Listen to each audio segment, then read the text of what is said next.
Thank you, Caitlin. Thank you all for inviting me. I hope you're all fine. And thanks for the introduction. So I may switch off the video for connection reasons. Yes, right. So the subject of today's talk is what can we learn about carbon burning in massive stars if we are doing normal direct measurements, normal measurements for nuclear astrophysics. So I will try to explain you first. Why is it so interesting to try to measure subbarrier fusion cross sections, and then I will explain why we believe the carbon-12 plus carbon-12 case is extremely interesting. And then I will explain how do we make direct cross-section measurements, what was done in the past, and what our knowledge of subbarrier fusion and nuclear structure may help in cases we cannot measure. I will explain sometimes we cannot measure because it's not achievable for the moment. And to make some things more achievable, we have develop new techniques, in particular for carbon-12 plus carbon-12, which I will explain.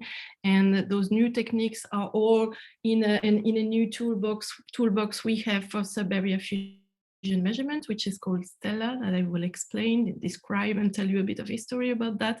And then I will tell you our new results and what we would like to do in the future. So let's start with, this will be really step by step for those of you who are not familiar with the subject. So let's start with the isotopic abundance as a function of the number of mass that you may all know. And in fact, if you take a look at this, and close your eyes, and let's take you close your eyes, you will have the only thing you will remember is that this is decreasing. Can you see the mouse here? Yes, we can. Thank you. And even better with the laser pointer. So you will see that it is decreasing here, decreasing exponentially. And this is the sign, especially in this region here for low masses species. This is the sign of how it happens. What's the physics behind it? The physics behind it is fusion reaction. The larger the mass number, the higher the Coulomb barrier, and the more and more difficult it is to fuse for nuclei. So this is a sign that fusion is occurring here. And we're going to talk about carbon-12 plus carbon-12. Carbon-12 plus carbon-12, you will see, is a reaction that will that is on the path for all other reactions to occur for the heavier nuclei.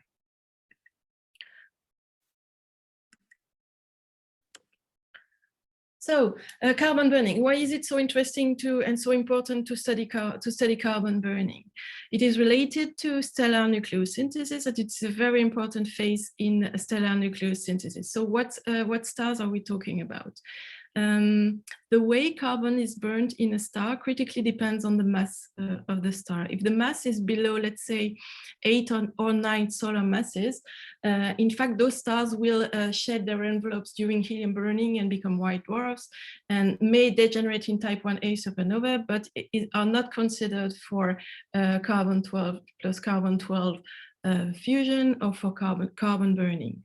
For stars with masses, let's say 9 to 11 solar masses, then carbon burning could occur, but if this is under a degenerate condition, if there is enough degeneracy to create a carbon flash. And the stars we're going to talk about are stars that have masses above 11 solar masses, and their carbon burning can occur in a non-degenerate case in the contracting core, provided that the temperature is above 10 to the 8th Kelvin and the densities are above 310 to the 6 gram per square centimeter. Then carbon burning can ignite in those stars. So what happens? You may all know the different shells of the massive stars shortly before they may collapse. These are the stars we're going to talk about. And the key reactions at each stage of stellar burning are shown here. Here you can see the fuel. for example, hydrogen, helium, carbon, neon, and so on. And what's interesting for us today is the carbon case. The main product you will see are neon, magnesium, but also as a secondary product, there is sodium. Temperatures are given here, and the main reaction for carbon burning is given there. This is carbon, what we call carbon 12 plus carbon 12. This is a fusion reaction. Right? And here you can see that depending on the mass of the star, the carbon burning will last just a few milliseconds or about 600 years. So we are talking about very different time ranges. And also, if we go back to nuclear physics, here is the chart, the nuclear chart here, and you can see, in fact, that the carbon burning here is on the path for the production of all other elements, and is a kind of bottleneck for the production of the heavier elements. So it's a very important reaction for many reasons. Also because it has a low Coulomb barrier. If it has a low Coulomb barrier, maybe we have a chance to study it in the laboratory. We will talk about it, and I will also describe what this energy is, what the gamma of energy is. Mainly, the gamma of energy would be the range of energies where the carbon burning or the carbon plus carbon reaction occurs in the star. I will explain this later.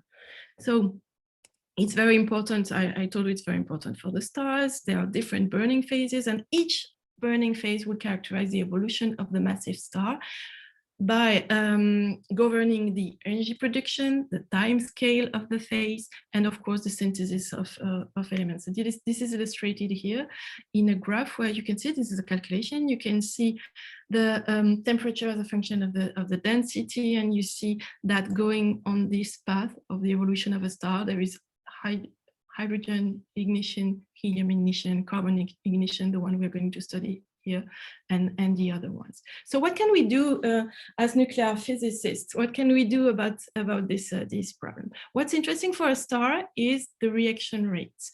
The reaction rate is here. It's the rate of production of the elements in the star, and you can see here that you have the different types of elements that are fusing. And what's very interesting here is that you see the cross-section. And the cross-section is what we can measure during a nuclear physics experiment, a reaction measurement, a fusion reaction measurement. So we will see how we do our best to measure those cross-sections, and then we may go back to reaction rates and learn something more about the stars, maybe. So, so step by step. The reaction we are going to study is a fusion reaction. The nuclear potential is represented here. You see the Coulomb potential. Typically, the Coulomb barrier is the product of the charges of the nuclei, and you all have calculated maybe Coulomb barriers, so we know more or less what the Coulomb barriers are. And what energy do we have in the star for the fusion to occur? The energy we have in the star comes from the thermal motion. Let's say we take our sun here. This is a possible temperature for our sun, and we try to see the corresponding energy, and the corresponding energy is of the order of the keV. So, of course, during the static burnings, this energy is much below the Coulomb energy, which are of the order of MeV. We all know that. So of course, reaction will occur via tunnel effect, and the tunneling probability that we have all calculated when we were students, the tunneling probability is given there, is decreasing exponentially when the energy is decreasing. So it is represented here. This is very schematic, but here you see the probability of tunneling through the Coulomb barrier, and here you see the Maxwell-Boltzmann distribution of the particle in the star, and the convolution of those gives you what we call the gamma of peak, the energy we would like ideally to reach to measure the reaction in a region which would be interesting for stars. All right, so we're going to measure a reaction. So we are going to measure cross-sections. Typical nuclear reaction cross-section can be expressed that way, with here what we call the S factor, the astrophysical S factor. And this is just showing you that we can express the cross-section this way with non-nuclear origin, but strong energy dependence term, and nuclear origin, but weak energy dependence term. This is the one we are going to plot when we will have measured the cross-section. So now let's go back to nuclear physics. We want to measure carbon-12 plus carbon-12. Carbon-12 plus carbon-12 is represented here. The fusion of it will lead to a compound nucleus, which is magnesium-24. It is shown here. Let's imagine you would enter in magnesium-24 at such an energy. Then magnesium-24 will emit particles, let's say proton or alpha particles. The channels are shown here. The main channels are emission of a proton plus sodium-23 and emission of an alpha particle and leading to neon-20. There is also a neutron channel which might be open, but the Q value is negative and is mostly not open at the low energies we're going to explore. All right, now we want to measure a cross-section. So let's go back here. Here you see alpha-1. Alpha-1 is an alpha emitted to the first excited state, and they will be all labeled like that. So they will be P0 for a proton emitted to the ground state of sodium-23, P1, and so on. They will be labeled like this. Then imagine we would emit this alpha particle, end up on that state. Of course, there will be a subsequent gamma emission, and the gamma emission here would be 1.6 MeV, and here with P1, the gamma emission would be 440 keV. Right, so now we want to measure a cross-section. So what can we do? We can detect gamma rays, those ones, most probably the first excited state to the ground state. We are at quite low energy, so most probably this one, and then go back to the cross-section, and we can also detect the particles, the protons and the alpha particles, and in that case, the total cross-section would be the sum of those cross-sections. So it looks very simple here. So let's see a little bit what happens if you want to measure gamma rays or if you want to measure particles. If you want to measure gamma rays, of course, you need gamma detectors, but you also need to think of your targets. Two options for the targets: thin target or thin target or thick target. So thin target would be something like 100 to 200 nanometers and can be on a backing or self-supporting. We will see what are the differences. And then if you're using a thin target, you are rather, the energy you're performing the experiment is rather accurate. There's less loss of energy inside the target, so you know a little bit better the energy. If you would use a thick target, the beam may be stopped in the target, and then reactions that you will measure would be from the energy of the beam to 0, and then you can still go back to the cross-section, but this is based on differences, on performing the experiment at different energies and making differences. In that case, the proton and alpha branchings are not measured and would result from other measurements. Let's say you would like to measure those particles here. Of course, you need particle detector. We will talk about this. Those particles will have angular distribution, so you may measure angular distribution. It's been done in the past, rather long time ago, in a very accurate experiment by Baker and co-workers. So then you may measure angular distribution. The best you can, you get partial cross-section. You need to normalize the data to go back to an absolute cross-section, and the normalization would come from the scattered beam, which is usually the Rutherford scattered beam. But in case you have identical, the collision of identical particles like carbon and carbon, it's called Mott scattering, but still it's very well known. Or you can also use you can use the integration of the beam in case the beam is going through your target, right? So there are all those possibilities to measure this cross-section, but the problem is that those cross-sections via tunneling deep subbarrier energies are very sensitive to background at low energies.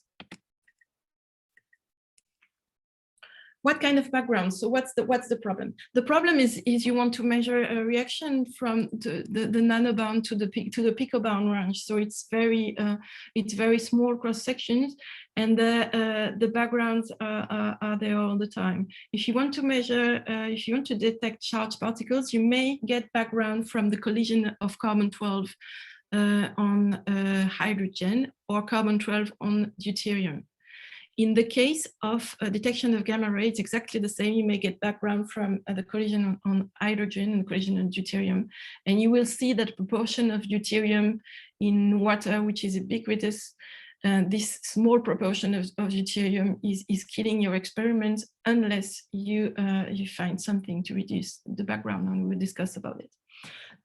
In the case of thick target measurements, this is not background, but I wanted to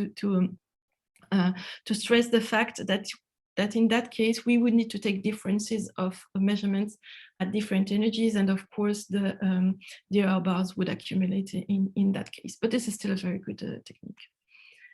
So it's a very interesting system. Here is the very incomplete story of subbarrier carbon-12 fusion, because there are new recent papers. I will talk about those papers, of course.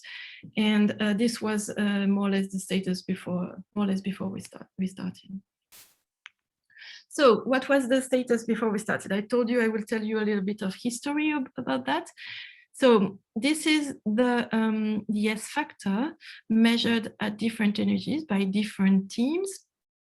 Here you can see the points. So the Coulomb barrier is at 6.6 MeV, so it's around there. So it's all subbarrier here.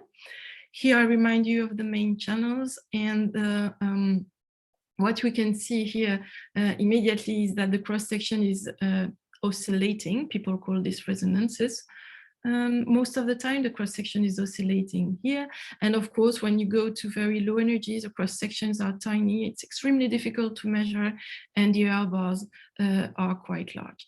The other thing we can remember, if we take a look at this and close our eyes, like I always say, is that, in fact, there is almost no measurement in the gamma-off region. You know, the gamma-off region is the region which is crucial to understand what happens in stars.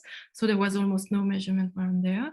And what is very striking is that all the extrapolations and the descriptions here that are reported here work quite well in this region, but then they can differ by several orders of magnitude just in the region where it would be very interesting to know the cross-section for the evolution of stars. On top of that, there can be resonances, and of course, if there is a resonance in a region you cannot measure, it's extremely difficult. That's also a reason why it's very important to understand resonances where we can measure, to try to infer on what's going on here at the lowest possible energies where we may never measure any direct. Excuse me. Sure. Is the vertical scale correct? It is. So it's 10 to the 16 MeV bar? Maybe, yeah, maybe there is, no, maybe there is an error in this. Yeah, you're right. I should check. I would check afterwards. I will check with the next plots. This fact, I will check the afterwards if this is right. Okay. So then I just told you that there might be regions where we cannot measure. If there are regions where we cannot measure because the cross sections are very, very small, does our knowledge of subbarrier fusion and nuclear structure help? Right. So one of the main features that we know for measuring at very low energies, for measuring fusion at very low energies, we have been doing this for years in very different systems. One of the features we know, and that is rather recent, is the fusion hindrance phenomenon. This was discovered and introduced in works by Jiang and co-workers. Here I show you a textbook example of the collision of nickel 64 plus nickel 64. Why am I explaining this? Because it's very clear to understand what happens and how it is described. So it's nickel 64 plus nickel 64. The Coulomb barrier is around there. Then this is the cross section. here. So here all the points are subbarrier. Here they are moderately subbarrier energies. And you see that these results are very well described by coupled channel calculations which would include all possible degrees of freedom of the reacting nuclei, and down to, let's say, something like 10 to the -1 millibarn. It's describing the cross-section in a rather good way. The error bars are in the points here. And then what happens going to lower energies, and what we saw in many systems now, not all of them, but what we saw in many systems now, is that going to the lowest energies, the measured cross-section were systematically below what was predicted by coupled channel calculations, which worked so well at the barrier and below the barrier. And this was called the hindrance, the fusion hindrance phenomenon. It was studied a bit more. Here you can see the corresponding S factor.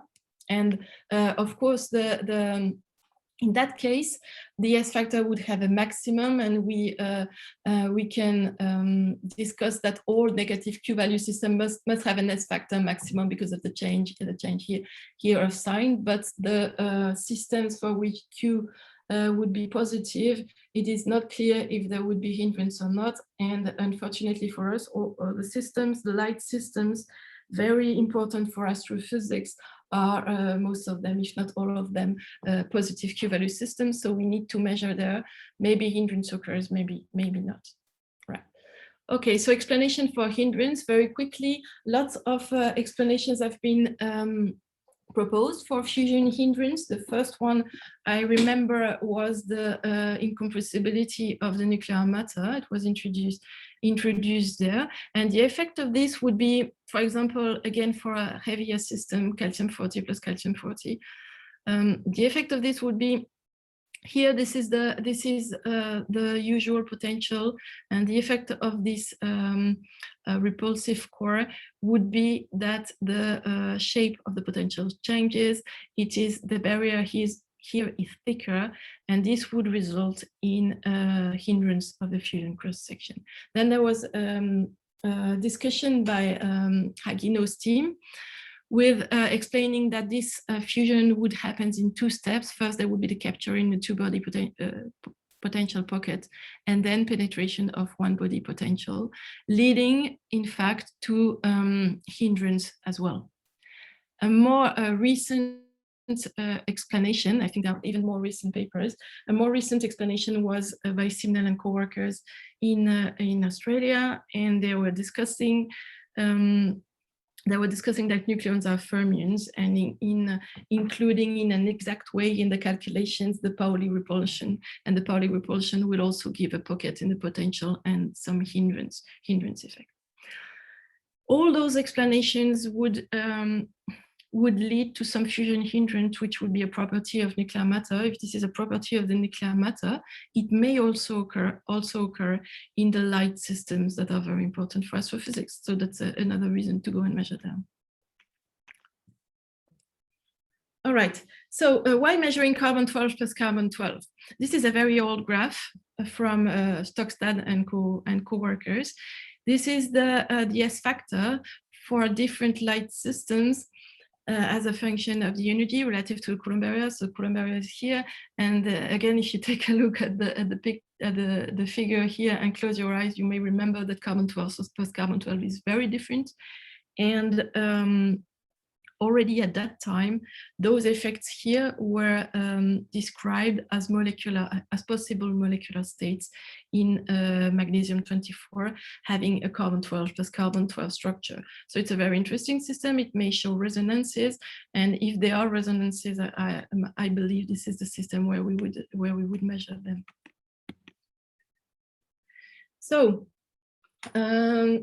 molecular resonances and cluster resonances, they have been discussed in many papers. Here I'm just showing you one from Jean-Paul Lebrun and co-workers. It's a rather recent paper, and it is microscopic calculations describing the density inside the different nuclei as a function of the excitation energy, but not only as a function of the excitation energy, but they are explaining the emergence of clusters as a function of a localization parameter, which would be the extension of the wave function of the cluster divided by the distance between them. So it's very interesting because you may all know the Ikeda paper and Ikeda prescription. And to me, it's some kind of giving a microscopic footing to this prescription. So I think it's very beautiful paper. And you can see here magnesium 24 at such excitation energy, which would have some kind of dumbbell configuration with the two carbon-12 plus carbon-12, so possibly leading to resonances. So a bit of history. The whole history started in the US with Jiang and co-workers and the gamma sphere experiment at Argonne National Laboratory. So the idea there was in fact to measure not only particles but gamma rays at the same time. In fact, measuring coincidences. I told you that what was measured before was measured by measuring the particles or the gamma rays. If you measure both of them, this is coincidences. Of course, the statistic would be highly reduced, and I think that was the reason why it was not tried before. But Jiang and co-workers, they were pioneers, and they tried this technique to reduce the background. So with gamma sphere experiment, gamma sphere, so let's say 100 of gamma detectors plus inside the reaction chamber double-sided silicon strip detectors that you can see here. This was the beginning of the story at different detectors with stripes at different angles. And of course, if we want to measure a very small cross-section, the beam intensity is very important. So the beam intensity was up to 6 particle nanoamps, which was a lot. So this is the experiment. This was taken during the experiment with the DSSD here and the targets here. And this was the experiment that showed that the technique works. So what's this? These are particle spectra. You see the counts here as a function of the SSD energy, and the purple one here is with no coincidence at all. So you can see contributions from the collision on deuterium, and the green one here is coincident with any gamma ray. So you can see that already you're cleaning your spectrum in that region. We can do even better if we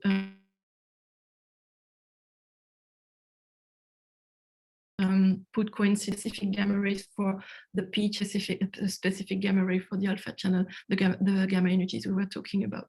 So this was very convincing. This was I remember, I think it was 1 shift or 2 shifts. So it was very convincing that it would work, and was the way to try and measure again carbon-12 plus carbon-12. So again, we now want to measure this reaction using coincidences. So coincidences between gamma rays and particles. We need to take into account the total efficiency, the possible contamination of the target, and the carbon buildup on the target. And the challenge is also to use a thin target or the high intensity beam. I went very quickly, but you can see that targets can be destroyed from time to time. Of course, when we try this is what happens. And if we want to measure tiny cross sections, we need to find places where we can measure for a long time, of course. So we decided to develop a new experimental setup to measure carbon-12 plus carbon-12 again. So very quickly, particle detection, very much inspired by our collaboration with Jiang. This is a double-sided silicon strip detectors.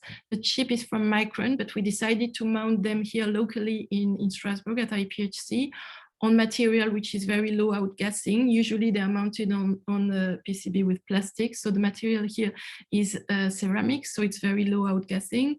We also decided to avoid as much as possible wire connectors. So we used pin connectors, and the solid angle which was covered by our detector is this one.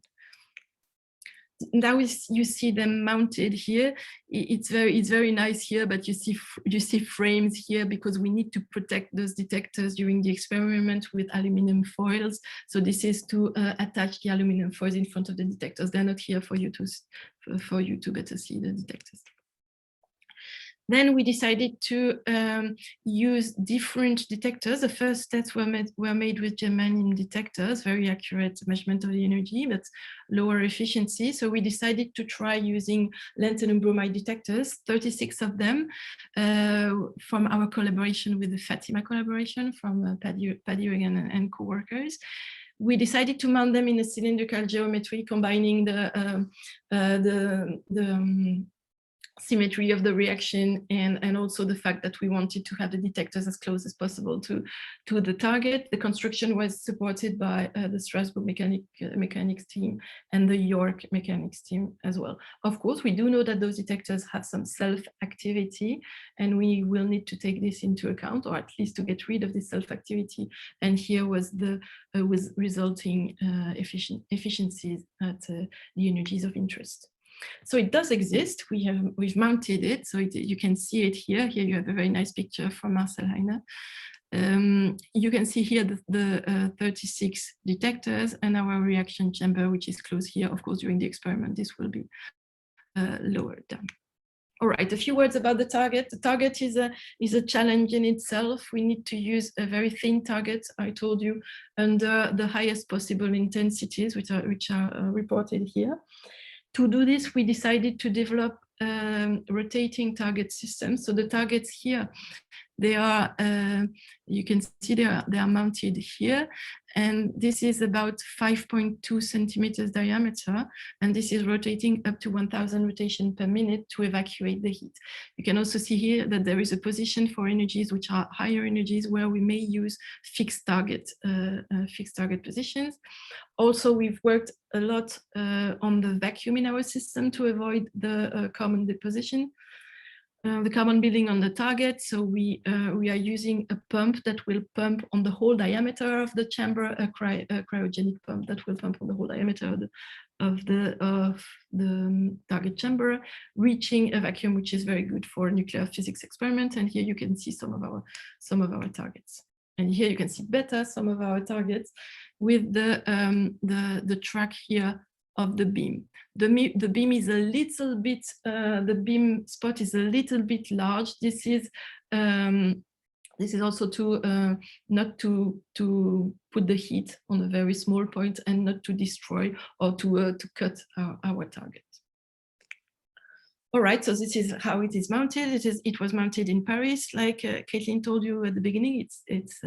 Most of it is still there, mounted close to an accelerator, which is a small machine but very high intensity. This is an electrostatic machine called a pelletron. It's 4 million volts pelletron, and here we can use an ECR source, allowing to produce carbon-12 up to 10 micrograms. So let me show you if this works or not. So we tried the experiment, carbon-12 plus carbon-12 at rather low energy. So this is already below the barrier. So what's that? This is a particle spectrum. This is what you would record in the double-sided silicon strip detector. Here, the lab angle, and here the energy of the particle. And we have put here for you the kinematic lines of different reactions. So this one is the reaction on deuterium. I told you deuterium coming from water, which is everywhere, is killing your experiment. Here I'm showing you how it kills your experiment. So this is the collision on deuterium. And here is the one you want to measure. So here's the line for the one you want to measure. And this is not the worst case. This is a bit below the barrier. And then if we try a coincidence with a gamma ray of interest, this is what happens. So this was very convincing to us that using coincidences with the gamma rays of interest, here the 440 keV, would help us to reduce the background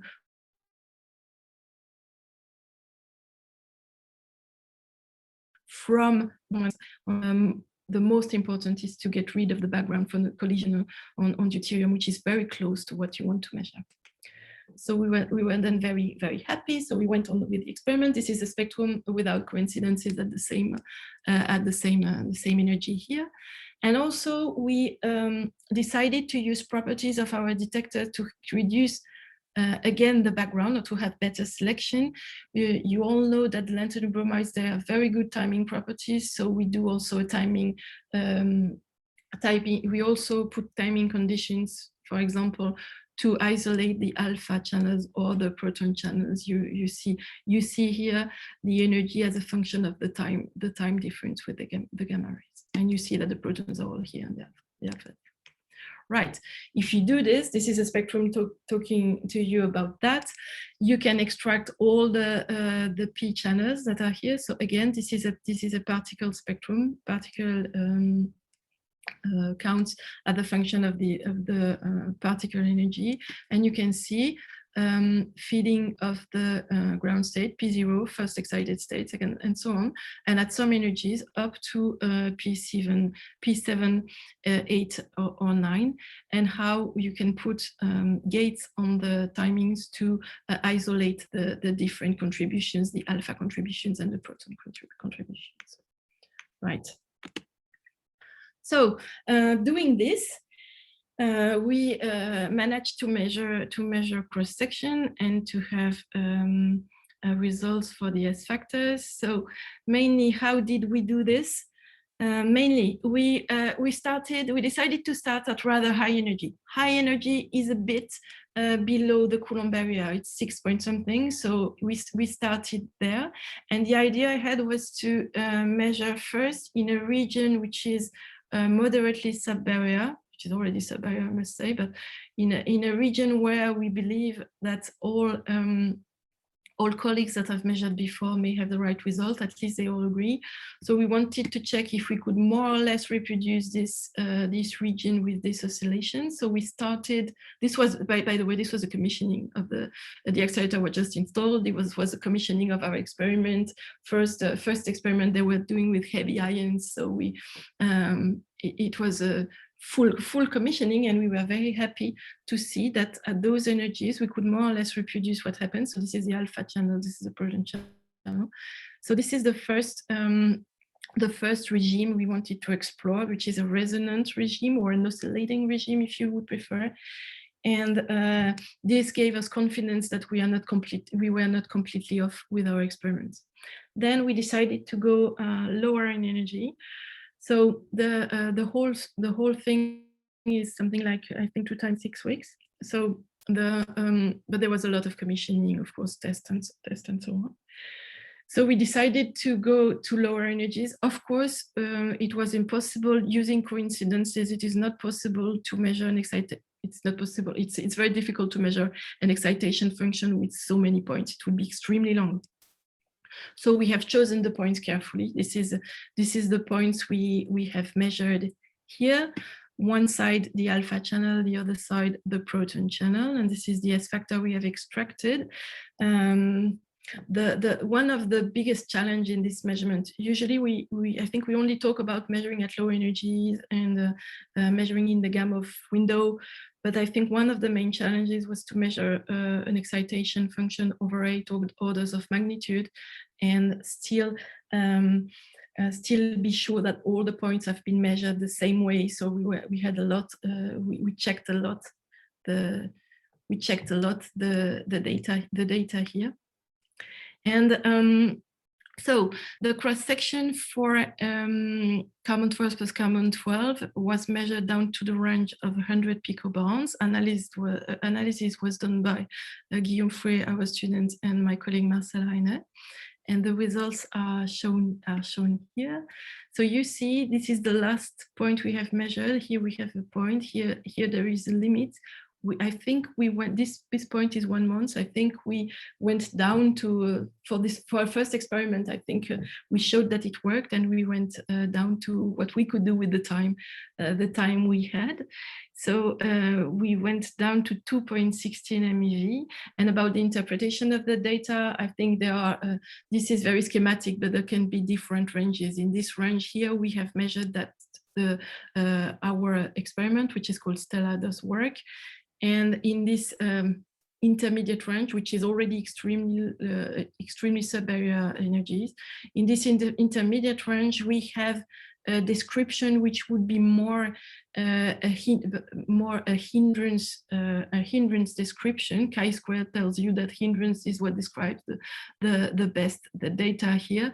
And here we have one point which was already measured by collaboration at higher cross-section or higher factors here. And here we may have another regime, but we have only one point in this other regime, which is already very interesting because it is in the Gamow window for 25 solar massive stars. So it's very interesting. So this is very schematic, but we can see we have identified different regimes. We still have questions about the hindrance and about possible resonances at lower energies. So I think my time is almost over. I hope I've convinced you that it is essential to measure carbon-12 plus carbon-12. And I do believe that our knowledge of fusion in other systems may help to understand what's going on at very low energies. In cases it's difficult to measure, error bars are large, or you cannot measure. And we have done technical developments to try to tackle the Gamow window for this system, at least for some stars. And this is the STELLA apparatus that we have developed. The next step, so what's the next step? We are now working on a paper which is more on the astrophysics side. Now we have results. We wanted to understand what's the impact of those results on astrophysics. So we started a collaboration with the University and Observatory of Geneva, Georges Ménet and co-workers. And we are doing together hydrodynamic calculations for the evolution of stars to try to understand what our new results would bring. I must say that at the same time, there was exactly in parallel, there was a measurement at Notre Dame. And the results were published in the same journal. I can go back to the previous slide. Okay. I can go back to the previous slide. It was measured, it's very interesting and very good when measured at the same time in the US, and the results are totally comparable. They also have an explanation in terms of hindrance, except maybe for one point, but this is really minor. So this gives us confidence in our measurement as well. The techniques are a bit different. So that was very interesting that there was another collaboration measuring at the same time, and that we would, a direct measurement, that we would end up to very similar conclusions. Of course, there is theory about resonances. There are new papers on the market, very new papers on the market about resonances. It's very difficult to describe those resonances and to describe all of them in the same calculation. And of course, we would like to tackle other systems. Of course, the next step here would involve oxygen. So maybe the next one would be about oxygen. And with this, I would like to thank you and to thank, this is a teamwork, of course. So I would like to thank all my collaborators on this study.